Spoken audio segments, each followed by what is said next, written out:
banning out Mammoth, so we're looking at Thunderguard, Twilight, or Shipwreck. I'm hoping we see the Gravy Boat. However, Spiritwolf bans the Gravy Boat, and we're taking it to Thunderguard. Spiritwolf with the Asuri, and Azure with the Roland. Here we go into game one, Thunderguard Stadium. As we saw here, Spiritwolf was able to make a crazy comeback against Charles Cassidy with those NSIGs off stage. And we're going to see whether or not Azure is as reckless as he was as we go into this first game. Nice down air into neutral coming up from Spiritwolf. Definitely a confirmed combo. So down air, or ground pound rather, from Azure into Nair recovery will send him into the orange. Spiritwolf taking a huge amount of damage already right into the immediate start of this match as a ground pound comes out. Azure bringing him into kill percent. Goes for that ground pound. Spiritwolf makes it beneath the stage as Azure fighting around with this Roland. Goes for that recovery. NSIG comes out. Side sig will kill. Nice side sig read from Azure. And also something to note is that when you do have a sword, the best thing to string your moves up with is a recovery. It does a ton of damage. Azure really showing that he knows these bread and butter combos, and he's gonna do a ton of them to Spiritwolf. Spiritwolf is really looking at a disadvantage. He's taken a ton of damage already on his second stock, and Azure with Roland's defense is still looking pretty good on his first stock. Yeah, already ahead in damage as he brings Spiritwolf closer to the orange. Another hit will do it, and the recovery definitely does as he's looking for this second stock here. Ground pound will do it, most likely. Beautiful reads from Azure. He's doing an excellent job at just maintaining this lead. I'm really impressed.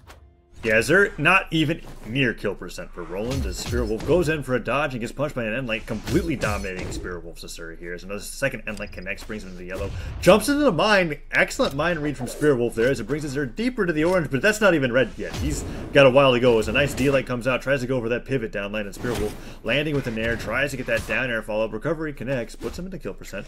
The lance goes aside and Azure disarmed, picks up the sword. D light down air coming out for some follow up attempts, but that won't do it as Spiritwolf finds a nice side air, sends Azure flying, but this is Azure's first stock still.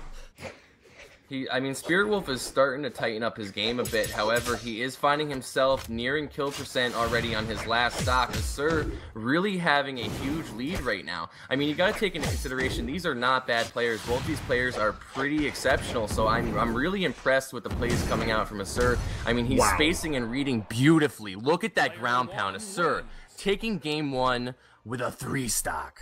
Dominating 3 stock coming out from Azure there as Spiritwolf couldn't even get a string started. Like, down airs were definitely not working, only putting him in positions to get hit, and every time that Azure landed one move, it led into 3 others, whether they were reads or a string, and that was it for Azure's first game as he was brutally destroyed, reminiscent of how he was able to destroy Dez at the beginning. I mean, that was extremely one-sided. I didn't see that coming, because, I mean, Spiritwolf really showed up. You know what I'm saying? Like, Spiritwolf is a pretty good player, and so is Azure. I mean, I'm hoping to see more from Spiritwolf in game 2 because I know he's capable of it. Azure very impressive gameplay. Bans out King's Pass in the Great Hall. Doesn't want to see any interesting platform strings coming out from the. I'm not seeing any bans right now. That's weird. Oh, you're seeing it. Oh, it's in the chat. Yeah, because they don't do stage striking on the second match because they don't ban 2 maps. That's good. Very smart.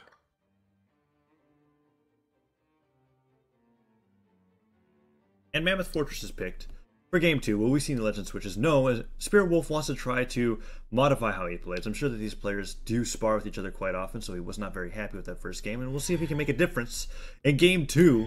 Because this is going to decide who moves on to winner's quarters.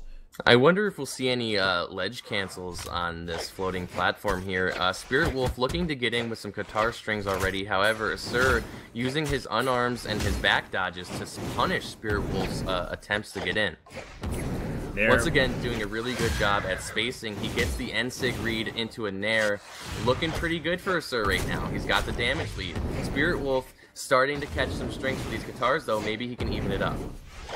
Yeah, I was able to find a few strings. Tries to go in for a side light, but a nice downer from Azure will punish him. But he gets a nice end light, brings Azure into the orange, tries to follow it up with something else as he avoids that signature, but no, a side light and a recovery will bring Spiritwolf into kill percent and disarm him as a ground pound puts him in a position for a side light. Azure gets that pivot end sig and does not kill yet. Spiritwolf heavily damaged. Ground pound comes out. Spiritwolf punishes the ground pound of his own, picks up the guitars. D-light comes out. Side air most likely will kill Spirit here as he does not have his jumps. Indeed, he dies. It does. It kills him. He's out of jumps. Azure taking the early stock lead, but we're seeing a lot of more patience patience from Spiritwolf this game. I mean, he is still at a disadvantage. However, it's a big difference from game 1. Maybe he can take this stock and even it up real quick. Downlight comes out from Azure, able to burn Spiritwolf a little bit more on the second stock as a D-Light punish from Spiritwolf is missed. That's crucial, as that may have been the stock. Azure is damaged enough for a D-Light Stare to possibly kill, and Spiritwolf, giving up that opportunity, finds a side sig, finally takes a stock, and already looking better than game 1.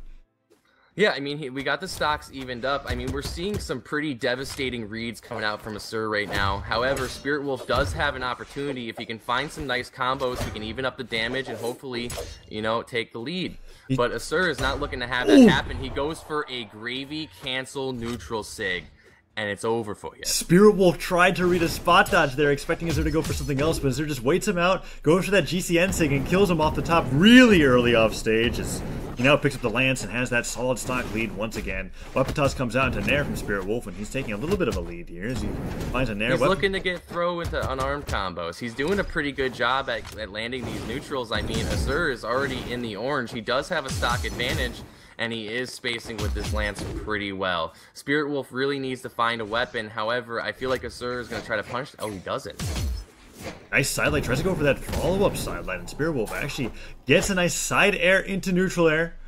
Azure brought to the side of the stage, goes for that slide charge down, saying that doesn't work out as the mine gets tossed off the stage. Spiritwolf trying to set up a recovery combo, and Azure tries to nair him off the top for an early kill. Ground pound comes out, Spiritwolf gets hit by that N-Sig and disarmed. It's looking like the last stock for Spiritwolf here as these baseball bats coming out from Azure are just dominating him. Mine comes out, he picks it up, tries to go for the reverse mine toss, doesn't work out, and that signature will do it. The side sig coming out from Azure, taking game 2.